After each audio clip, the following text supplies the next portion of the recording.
Hi, my name is Kjmeuer, and I wanted to share with you the 3 biggest takeaways that I had from the FranklinCovey training that I just literally just walked in the door, came home, and wanted to share my 3 biggest tips because they are going to change a lot of how I view my schedule. They're going to change a lot about how I schedule my entire week, and it's just good food for thought to kind of open your eyes up to what we try to do every single day, and that's to help people, right? That's all we're trying to do. We're trying to help people with our tips and our tricks, and whatever industry you're in, whatever businesses, you're hoping that you offer something of value to someone that they find is valuable enough to give you something that they value, either their time, their money, sometimes maybe it's both.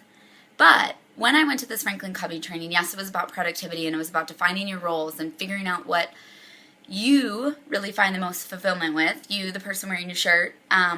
But what I took away from the training was that, 1, we are the most distracted population you have seen in years.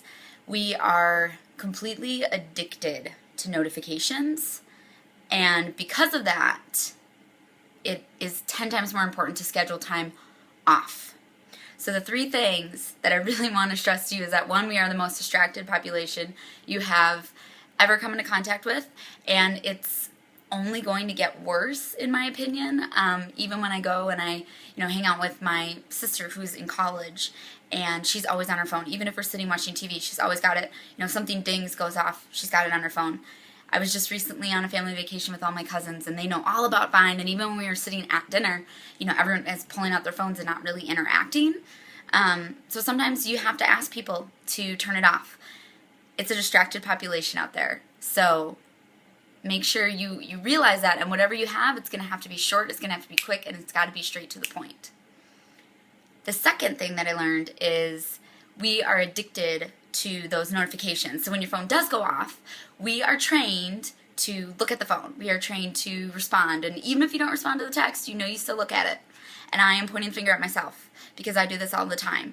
You see your phone, all of a sudden it lights up over here, and you're thinking, I'm trying to do this work here, but it's going off. And you're trying so hard not to look at it, but you look. And what was cool about the training was it talked a lot about your brain and the way we're trained.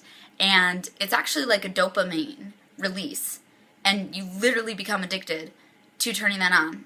If you've ever heard of the Pavlovian theory where, a ding went off and then the dog would salivate because he was used to getting a treat or some type of food, it's kind of the same idea.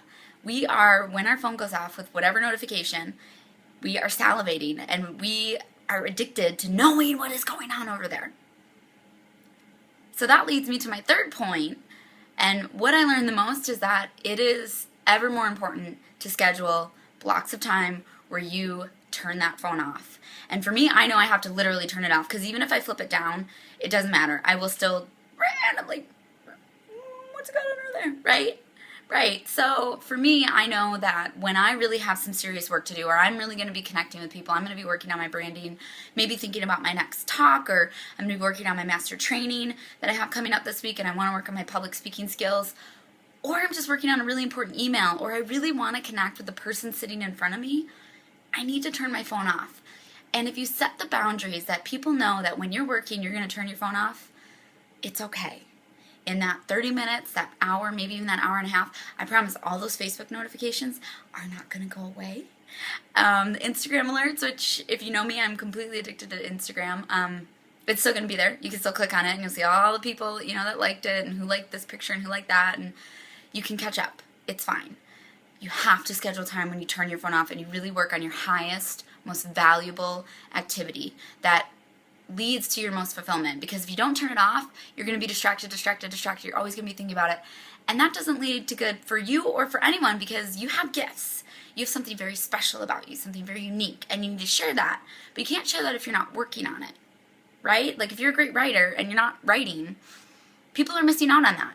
If you're great at art and you're not drawing, I can't see that. I can't see that passion that lights up inside of you when you bring me this great piece of art, because you're being distracted by this phone, because every time you try to draw, you're turning it, what's on there? Oh, I got a Facebook notification on this computer, and turn it off.